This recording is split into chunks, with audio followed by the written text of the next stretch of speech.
Hello, everyone. Welcome back to Hope Nation. We are so glad that you guys are able to join us this week. We're doing something a little bit different, a little bit special. We have with us Pastor David Fresch from North Sea Baptist Church, and we're so excited for him to come and join us and also to share how globally we're dealing not only with the coronavirus, but also just continue to encourage our people, continuing to, spiritually feed them, connect with them, how to disciple them, especially in a situation like this. Well, we are sharing a lot of pain with you, Pastor David. I think, to me, there's so many connections with Singapore and Norway, one being the size. So that's one, very similar. Also, just the percentage of Christianity, we're not the majority. So we have that as well, as far as evangelicals go. And so we're excited to have you here. I would like for you just to share with Hope Nation today, maybe what you would consider to be some of the similarities that you sense between us and you in Singapore, and also between your church and maybe the church here at IBC, and also the differences. But ultimately, we'd like to just address the virus and the COVID-19 and how North Sea Baptist Church and how you as a pastor has dealt with that spiritually, and as you encourage our people here as well. But Pastor David, we welcome you, and we're glad you're able to join us. Well, thank you, Pastor Rodney, and it's good to meet you, Pastor Kwan. It's really great to be with you. This has been a really interesting journey for us. But to start with your first question, I've enjoyed being in Singapore one time before and being at your church. It was a great experience. It is very different, but similar in some ways. Like you mentioned, our populations are almost identical size-wise, and we're also, both countries are quite wealthy. So those play into it. Singapore is like a little jewel in Southeast Asia, in my opinion. Norway is unique in Europe with the social programs it has. It's, by some metrics, the richest country per capita in the world. And they have a really strong social program. One of the things I think that might be different, you'll have to tell me, is Norwegians tend, though, to be a little bit reactive, not as proactive. And so when this whole coronavirus thing came up, maybe they didn't take it as seriously as they could have, because there's kind of this Viking ethos still of, oh, we'll be fine. Are there still Vikings there? No, they think they are. Okay. You take your kid to the doctor here, and they say, well, how long have you been sick? And if it's less than a week, they're not going to help you. They're going to say, come back in at least a week or 2 weeks. They just don't see a need. And so we actually have 2 people, at least in our church, who have symptoms but can't get tested. And in one case, actually one family, they told me the doctor said, oh, you've got cough and you've got fever. It's probably a common cold. Just keep them isolated at home for the next couple of weeks and we'll see. Wow. So they won't test you here if it's not severe or critical, basically.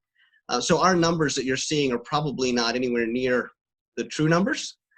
Oh, and your numbers actually scare us. But I think Singapore, as a government, as a country, and as a people, they are very preemptive. And they went aggressive, and they really tackled us. And sadly, several of the clusters were actually in churches.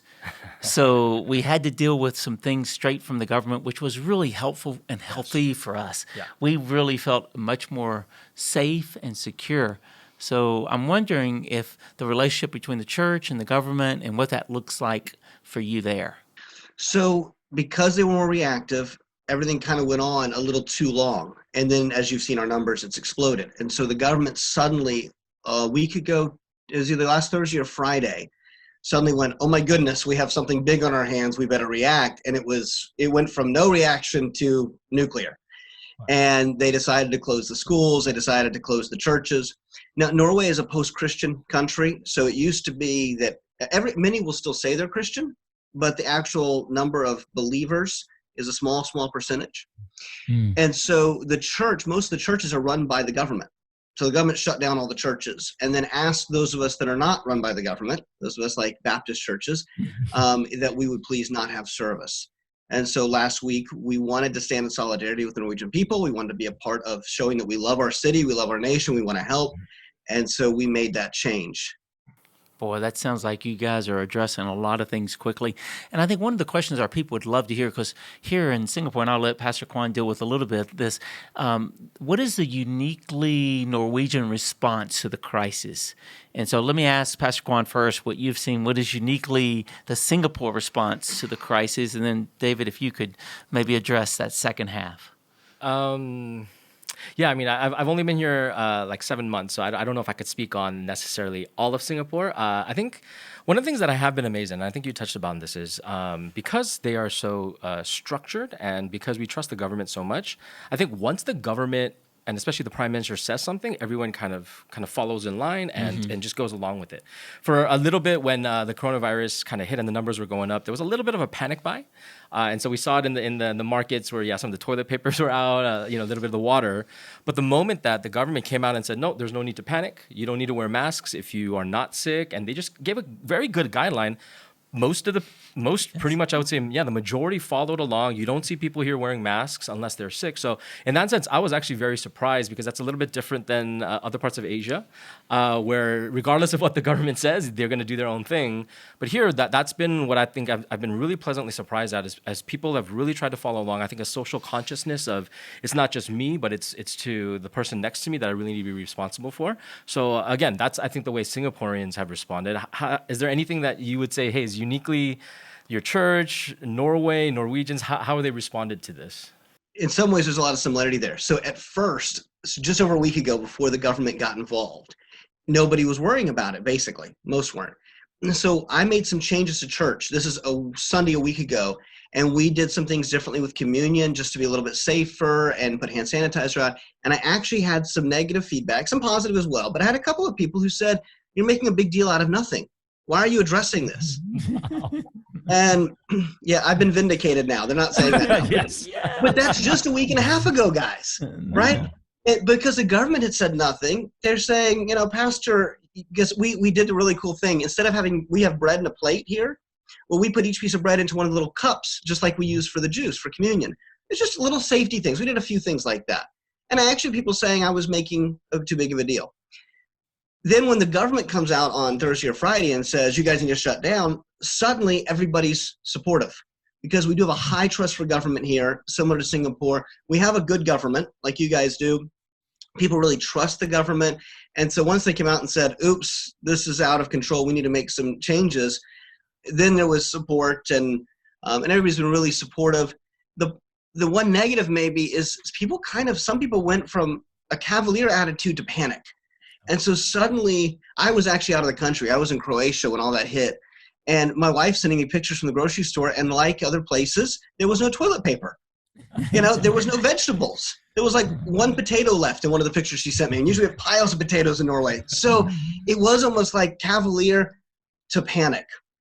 Wow, very insightful. What a global picture of the need for toilet paper right now. Yeah, that's it's good. Just everywhere. But we would love to ask you, what would be some of the strategies that you could share with our people or some adjustments you made in order to connect when we are physically not able to meet? And how do you cultivate a heart for Christ and a loving relationship and discipleship and disciple making?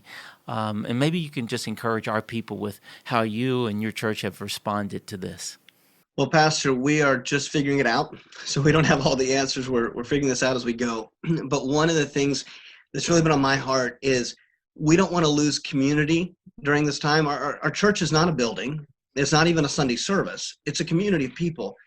And it's really been sad to me that the Norwegian state churches, again, these are kind of government-run churches, they've just shut down. But okay, no service for the coming weeks. And I said, well, we don't want to do that. I mean, yeah, there's so we thought, how can we really still preserve that? We're a smaller church. So one of the things we did on Sundays, went to a webinar format. Instead of trying to live stream a service or something that would be kind of a stage and a show, said, hey, we're smaller. Let's do something where we can still have community and interactions. And so in that webinar format, we can have Q&A. We had chats going. I could open up anybody's mic. We probably had 60 to 80 people kind of engaged. It's hard to count exactly because there would be sometimes multiple people sharing one computer. But I was able to open up mics if people wanted to say hello to the group. We actually had a meet and greet time. And we're going digital. So tonight we have our men's Bible study. And instead of doing teaching online, we're going through experiencing God.